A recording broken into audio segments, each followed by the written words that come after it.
Hello people of YouTube land, welcome back to another video. I've got a few things I want to discuss with you today. It's mainly all focused on the Suzuki Swift that I bought from Copart. So we're going to get to how much money I lost on buying it. You know I lost money because the engine was gone from the last video, so I'm going to outline the costs that I spent on it and then give you the total figure of what I've lost. But before we get to that, I want to look at a few other things. We're going to go into the video in a minute and I'm going to look at some of the comments and have a little discussion on some of them. Some are quite funny, some are quite insulting, but we'll have a look at them anyway. But I also want to ask another important question and see what you think of this. Let me know if you agree, disagree, or what you think. But was that Suzuki part of an insurance scam? Now, why do you think I say that? Well, now there was dents on the back quarter panel and there was a knock on the front bumper, but obviously the engine was gone. It wasn't a case of the engine was running badly, something major was gone on it. Timing chain, a lot of you said timing chain. I think I said that in the video. I knew it was timing chain related, and it jumped the tooth. A lot of you seem to think maybe it had snapped. I think personally it had jumped the teeth because I had a minor amount of compression. But I think because it had jumped, the timing cycles are out and the valves are open. That's my theory. Also, because it was a timing chain, if it had snapped, surely it would have been making a hell of a noise in the casing, because it's not a plastic cover, it's within an aluminium casing. The car's gone now, so I can't even look into it. I washed my hands of it on the first day. It's gone. But if that car was a drive-in car, got into an accident that led to it being wrote off, how suddenly did the engine then go? So it seems more logical to me that when that car was banged into, that car was not running. So either they got extremely lucky, the engine had gone in that car and it was outside their house, just stranded, and someone drove into it and gave them a lifeline and they used that as an insurance write-off to recoup some money, or they deliberately dented the car themselves to get an insurance claim. Now on Copart, it gives you estimated value. Now from my experience in contacting people who I've bought, who have owned the cars that I bought in the past, they confirm that them estimated retail values, when it comes from an insurance company, is usually the amount the insurance paid out. It was about 1,300 I think on the Suzuki. So I mean, that's a heck of a lot more than they'd have had scrap value, so it's a big incentive. So you let me know, what do you think? Does a car that has no engine driving capability get itself into an accident?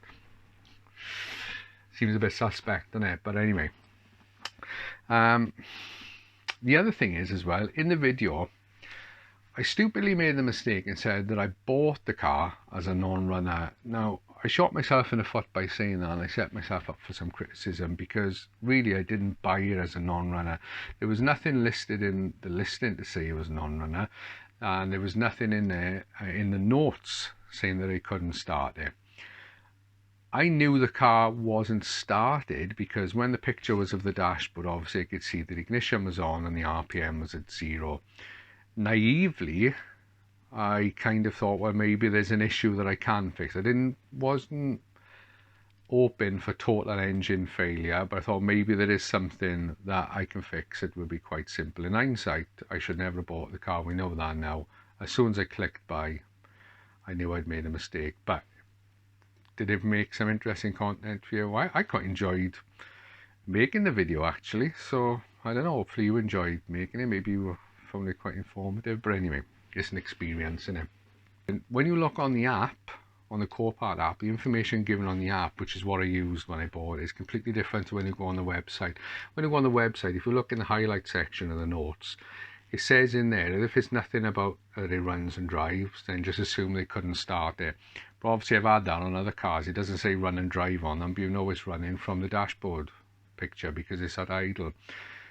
It didn't say that in the app, and I've only just spotted that now, so that's my inexperience really. Like I say, I'm not a major Copart buyer. I've just bought a few cars from them, and that's the way it is. So I've learned a lesson from that. Now, the other thing is, I was going to look at is the video done quite well. It's on 51,000 views, and that is helping and going towards recouping some of my losses. I'm not going to give you the details on how much I've earned from that video. or how much I learned from this video, but I can tell you for a fact that that video, and probably this one I make now, are helping majorly towards recouping my costs. So why is that? Well, I had to make the title, also the thumbnail, kind of interesting for you to come and watch. I had to get it borderline clickbait. I don't like doing clickbait, but I wanted to recoup some money. People don't understand it who don't make YouTube videos, but I mean, if you go to a shop and the shop front looks rubbish and the way it's all set up, they could have the best stuff in that shop in the world, but you ain't going to go in and buy it if the outside of the shop looks pathetic. And it's the same with YouTube. You have to try and make a thumbnail make you want to look at your title. Sometimes if they're too clickbaity, then people will just avoid them anyway. So I try to tread that thin line on that. So I put on there, I've lost all my money. At that point, I had lost all my money. Yes, I did recoup some money on selling it, which we'll talk about in a bit. And also with the title, I wrote, I fell victim to copart. Now, some will say, no, I didn't fall victim to copart. Actually, that's something I'll discuss in some of the comments now. Maybe no, I didn't. But if I had made that title boring, would you have watched it? I had to try and make it look like I had a terrible deal to try and make you watch it. Now, I'm hoping some of you will forgive me for that. But yeah, in some ways I was a victim of copart. Maybe I was a victim of my own inexperience as well. But there you are. But anyway, let's look at some of the comments on the videos. Let's make ourselves smile, because some of them are a little bit interesting.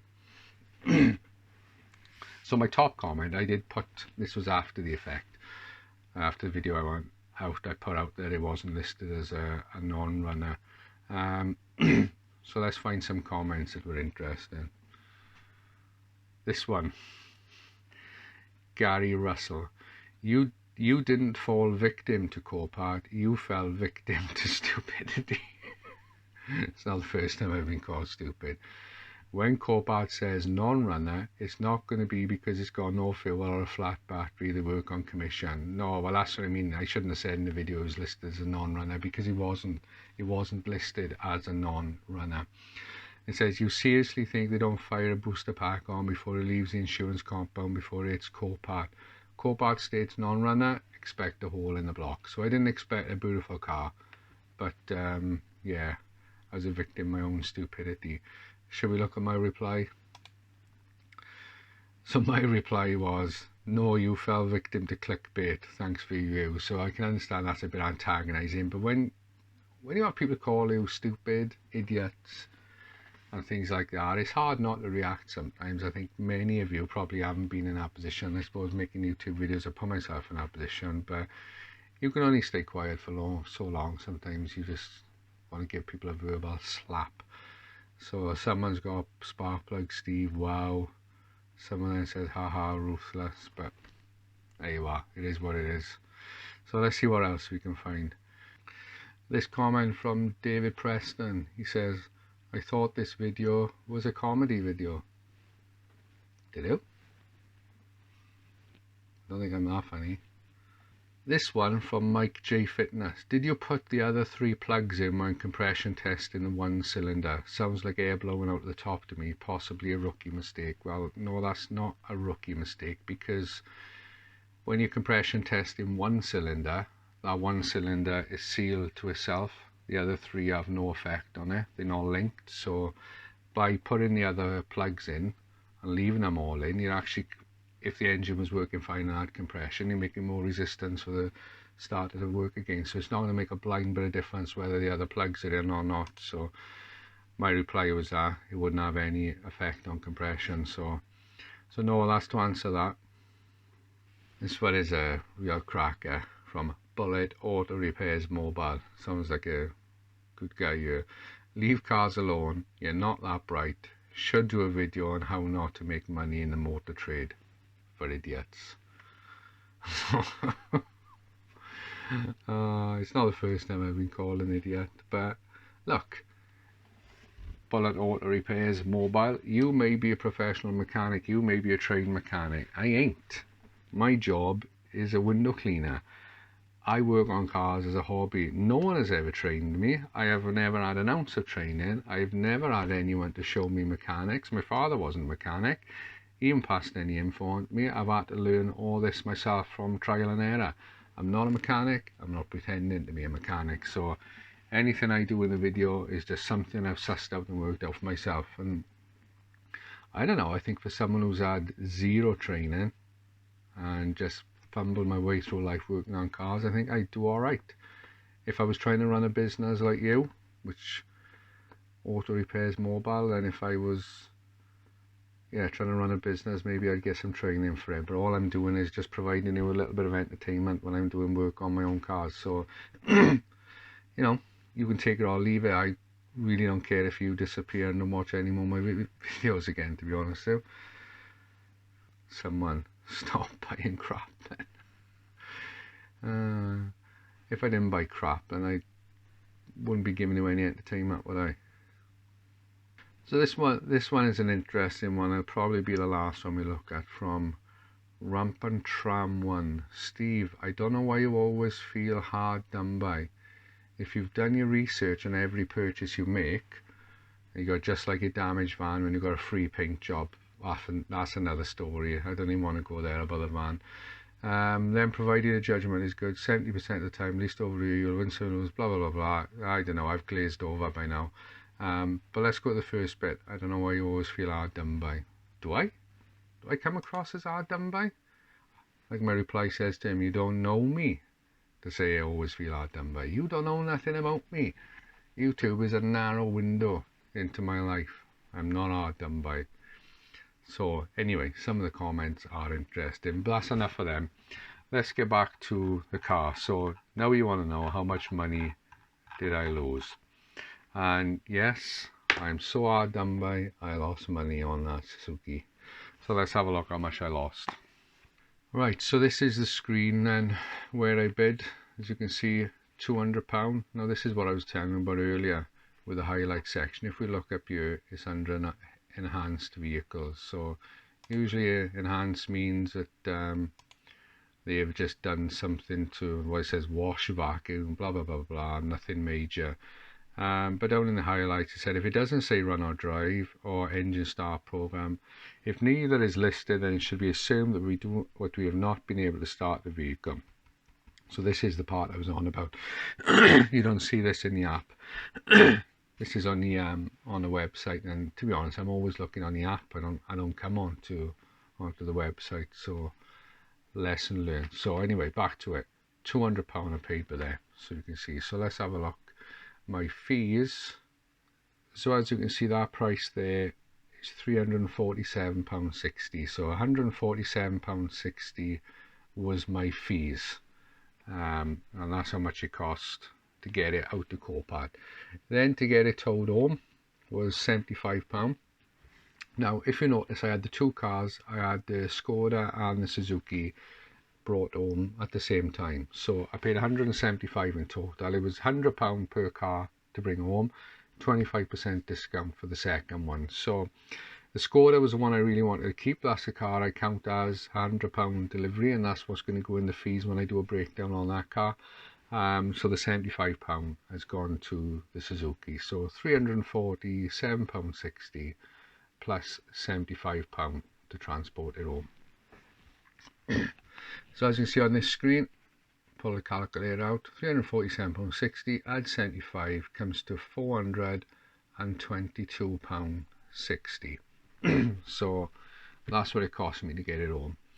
Now I did scrap the car, and I scrapped that car for £90, which leaves me in a deficit of £332.60.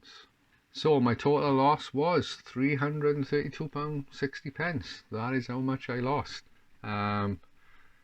So it was disappointing, but like I've said, that first video has made a massive dent in that figure, and I haven't lost that much money. So I don't usually tell how much I've earned on videos. Maybe I will in future. Maybe I'll do an update in times past, because I don't think it'll be too much longer before my YouTube revenue covers that, so I guess it's not all bad, is it? So anyway, I don't think I've got much left to discuss with you on the Suzuki. It is gone, it is over. That is the end of it, and that is the end of this video. So thank you very much for watching this video. If you've enjoyed it, do the usual stuff, all that. Don't forget your thumbs down. Don't forget your negative comments, because they can make me smile too and give me another reason to make a video maybe in the future. So there you are. Thank you very much. I'll see you on the next one. Bye.